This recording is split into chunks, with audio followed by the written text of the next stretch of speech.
इस वीडियो में आज हम सीखेंगे कि पाइथन में फॉर लूप कैसे लिखी जाती है। फॉर लूप का एक बहुत सिंपल सा तरीका हम इससे पहले पढ़ चुके हैं, लेकिन इसके अंदर हम बहुत डिटेल में आज फॉर लूप के बारे में जानेंगे।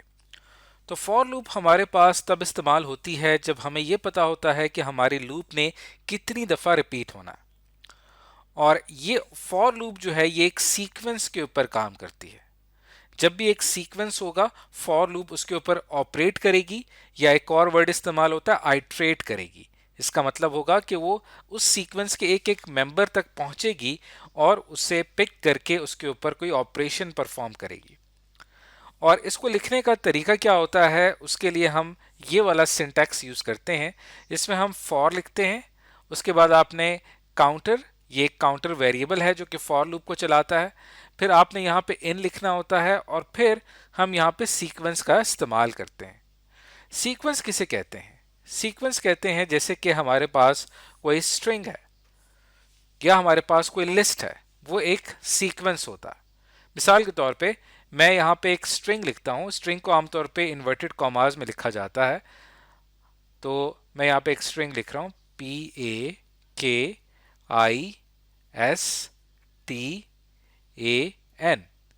तो इससे ये हमारी कंट्री का नाम बन जाता है। तो इसमें P एक करेक्टर है, एक करेक्टर है, और ये तमाम एक तरतीब के साथ लिख दिए गए हैं जो मिलके एक सीक्वेंस बना रहे हैं। तो फॉर लूप क्या करेगी, इस सीक्वेंस के ऊपर ऑपरेट करेगी। फिर हम क्या करेंगे, इस सीक्वेंस को कोई नाम दे देंगे। वो हम देखेंगे आगे चल के प्रैक्टिकल एग्जाम्पल में किस तरह से किया जाता है। फिलहाल मैं आपको सीक्वेंस समझा रहा हूं। तो ये हमारे पास एक स्ट्रिंग ऑफ करेक्टर्स हैं जिन्हें एक तरतीब के साथ लिख दिया गया है। इसी तरह लिस्ट, ये भी हमारे पास एक सीक्वेंस होता है। ऐसे मिसाल के तौर पे मेरे पास लिस्ट ऑफ कलर्स हैं, तो मैं उसको कैसे लिखूंगा, मैं इस तरह की ब्रैकेट्स लगाऊंगा और इसके अंदर मैं लिखूंगा for example red, com inverted commas close, comma, फिर ग्रीन, और इसी तरह आप फिर आगे कोई और लिखेंगे। तो ये अब मेरे पास एक लिस्ट ऑफ कलर्स है। तो ये भी एक सीक्वेंस है जिसमें कलर्स को एक तरतीब के साथ लिख दिया गया है। तो फॉर लूप इसी तरह इस सीक्वेंस के ऊपर ऑपरेट करेगी। अब एक चीज यहां पे मैं आपको बताता चलूं कि हर सीक्वेंस की एक लेंथ होती है। जैसे यहाँ पे पाकिस्तान जो लिखा हुआ है, इस सीक्वेंस की जो लेंथ है वो ये बताती है कि इस सीक्वेंस के अंदर टोटल नंबर ऑफ करेक्टर्स कितने हैं। तो अगर हम काउंट करें तो इसमें टोटल नंबर ऑफ करेक्टर्स हैं, पी से अगर काउंट करें 1 2 3 4 5 6 7 8, इसके अंदर टोटल 8 करेक्टर्स हैं, तो इसकी लेंथ होगी 8। उसके मुकाबले में अगर कोई आपसे ये पूछेगा कि ये जो लिस्ट का सीक्वेंस है इसकी लेंथ कितनी है, तो इसके अंदर आप देखेंगे कि टोटल नंबर ऑफ एलिमेंट्स कितने हैं। तो इसके अंदर टोटल 3 कलर्स हैं, 1 2 और 3। तो इसकी जो लेंथ होगी वो हमारे पास 3 होगी। सीक्वेंस की लेंथ बड़ी इंपॉर्टेंट है, क्योंकि जितनी सीक्वेंस की लेंथ होती है उसी के मुताबिक फॉर लूप चलती है। अगर एक सीक्वेंस के ऊपर फॉर लूप ऑपरेट कर रही है और उसकी लेंथ 8 है तो फॉर लूप 8 टाइम रिपीट होगी। अगर एक सीक्वेंस है उसकी लेंथ 3 है तो फॉर लूप 3 टाइम्स रिपीट होगी। तो फॉर लूप ने कितनी दफा रिपीट होना है ये डिपेंड करता है सीक्वेंस की लेंथ के ऊपर। आइए अब हम इसको प्रैक्टिकल करके देखते हैं। तो सबसे सिंपल सी एक मिसाल मैं यहाँ पे ले लेता हूँ कि हम यहाँ पे लिखेंगे फॉर आई इन, और यहाँ पे मैं एक सीक्वेंस लिखूंगा।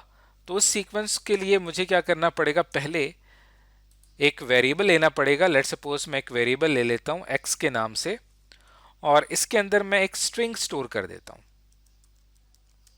तो मेरे पास यहाँ पे पाकिस्तान एक सीक्वेंस है, एक स्ट्रिंग है, जिसको मैंने एक वेरिएबल x में स्टोर कर दिया, और x जो है वो हमारे सीक्वेंस का एक नेम है।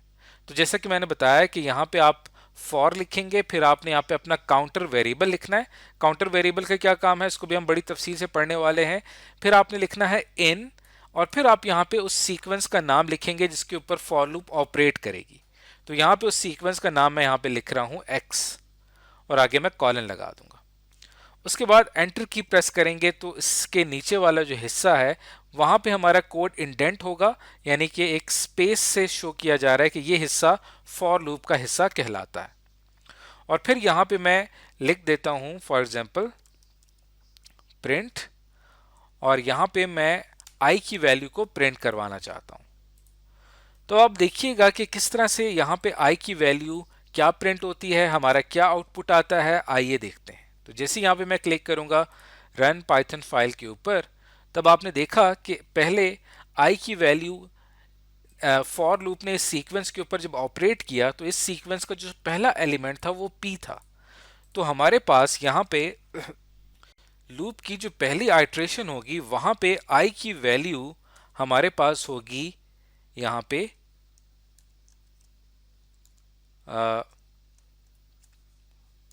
आई की वैल्यू हमारे पास होगी पी। उसके बाद लूप का जब अगला चक्कर शुरू होगा और फिर आई की वैल्यू को हम प्रिंट करा देंगे, उसके बाद जब सेकेंड आइट्रेशन का आगाज होगा तो उसमें फिर क्या होगा कि सेकेंड आइट्रेशन में जो हमारे पास सीक्वेंस का अगला एलिमेंट है जो आ रहा है ए, तो आई की वैल्यू हमारे पास क्या हो जाएगी, वो हो जाएगी ए हो जाएगी। और फिर यहाँ पे आपने देखा कि ए प्रिंट हो गया। फिर थर्ड आइट्रेशन में आई की वैल्यू के यानी अगला एलिमेंट के ऊपर ये आएगा। अब आप देख रहे हैं कि ये एक सीक्वेंस के ऊपर आइट्रेट कर रही है, यानी कि एक सीक्वेंस के ऊपर अपनी आइट्रेशंस हो रही हैं इसकी, हर एलिमेंट को वो पिक कर रहा है, एक आइट्रेशन में उसको प्रिंट करवा रहा है, फिर अगली आइट्रेशन में अगले एलिमेंट को पिक कर रहा है, उसको प्रिंट करवा रहा है, फिर नेक्स्ट आइट्रेशन का रिजल्ट, उसके बाद नेक्स्ट नेक्स्ट। तो टोटल हमारे पास 8 आइट्रेशंस यहाँ पे मुकम्मल होती हैं। चूंकि हमारे पास सीक्वेंस जो है उसकी लेंथ 8 है, तो इसका मतलब ये हुआ कि फॉर लूप 8 दफ़ा चलेगी और हर दफ़ा जब ये चलेगी तो ये हमारे सीक्वेंस के एक एक एलिमेंट को आई के अंदर स्टोर करती चली जाएगी और उसे प्रिंट करवा देगी। अब आप देखिए कि अब मैं यहाँ पे सीक्वेंस चेंज कर देता हूँ।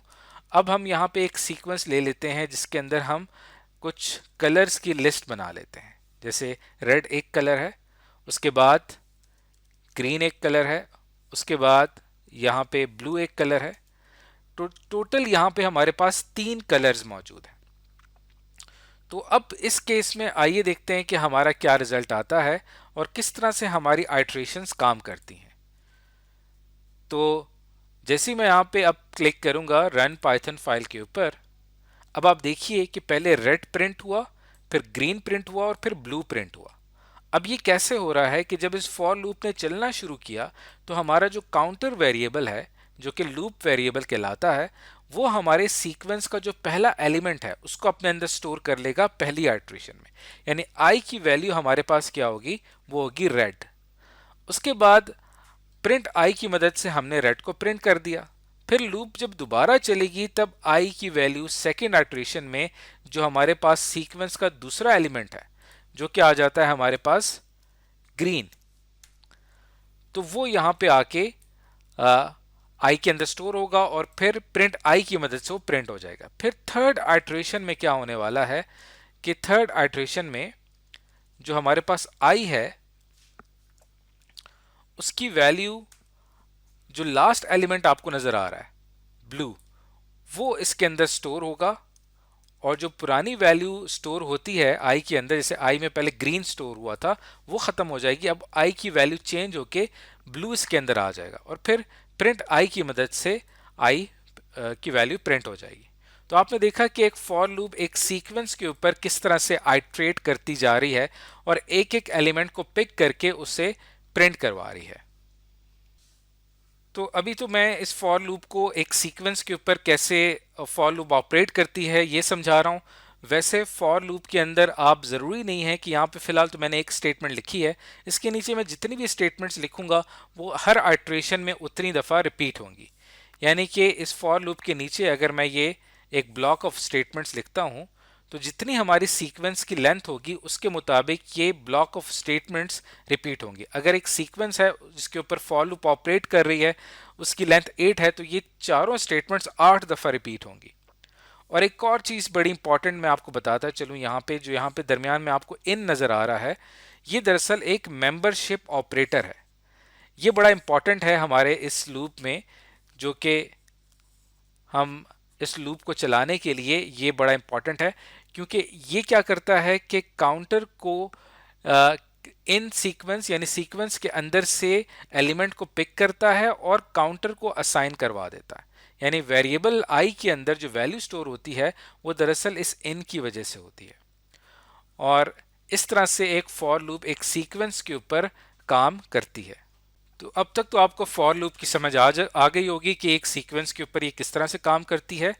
अब मैं इसके अंदर अपने कोड में थोड़ा सा चेंज करता हूँ।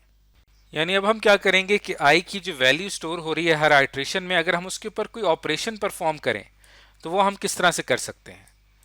तो आइए इस चीज़ को समझते हैं। मिसाल के तौर पे मैं ये चाह रहा हूँ कि जब मेरी ये लिस्ट प्रिंट हो, इसके अंदर जो एलिमेंट्स हैं red, green and blue, output screen पे ये शो होना चाहिए रेड कलर, ग्रीन कलर और ब्लू कलर। तो फिर मैं क्या करूँगा कि यहाँ पे अपनी इस प्रिंट की जो मेरे पास स्टेटमेंट है, जहाँ पे मैंने प्रिंट आई लिखा हुआ है, इसके साथ मैं एक कनकैटिनेटर ऑपरेटर का इस्तेमाल करने वाला हूँ और इसके साथ मैं एक स्ट्रिंग जोड़ने वाला हूँ कलर के नाम से।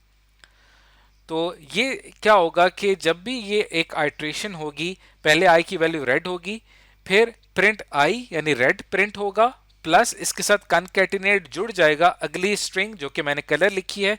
तो ओवरऑल जो प्रिंट होगा वो होगा आई की वैल्यू यानी कि रेड कलर। उसके बाद लूप जब दोबारा चलेगी फिर आई की वैल्यू हो जाएगी ग्रीन और फिर उसके साथ ये वाली जो स्ट्रिंग है ये कनकैटिनेट जुड़ जाएगी और फिर आउटपुट स्क्रीन पे शो हो जाएगा। आइए इसको करके देखते हैं। जैसे यहाँ पे क्लिक करूंगा रन पाइथन फाइल पे, अब आप देखिए यहाँ पे पहले रेड कलर वो प्रिंट हुआ, लूप दोबारा चली, फिर आई की वैल्यू अगले एलिमेंट, पुरानी वैल्यू रिप्लेस हुई, अगला एलिमेंट था ग्रीन, आई के अंदर वो स्टोर हुआ और फिर कलर को उसके साथ हमने जोड़ दिया और आई को प्रिंट कर दिया। इसी तरह फिर ब्लू कलर यहाँ पे आ गया। तो इस तरह से हम एक लिस्ट के ऊपर एक सीक्वेंस के ऊपर लूप को चलाते हैं और हर एलिमेंट को पिक करने के बाद उसके ऊपर कोई ऑपरेशन परफॉर्म करना चाहें तो वो ऑपरेशन भी हम परफॉर्म कर सकते हैं। तो इस वीडियो में हमने फॉर लूप को एक बहुत बेसिक लेवल के ऊपर समझा है कि फॉर लूप एक सीक्वेंस के ऊपर कैसे ऑपरेट करती है। इसके बाद हम एक और एग्जांपल लेंगे फॉर लूप की, जिसके अंदर हम ये जानेंगे कि फॉर लूप को सीक्वेंस के अलावा एक और तरीका है जिसे हम रेंज फंक्शन कहते हैं, जिससे हम एक सीक्वेंस जनरेट करते हैं, उसे कैसे इस्तेमाल किया जाता है फॉर लूप।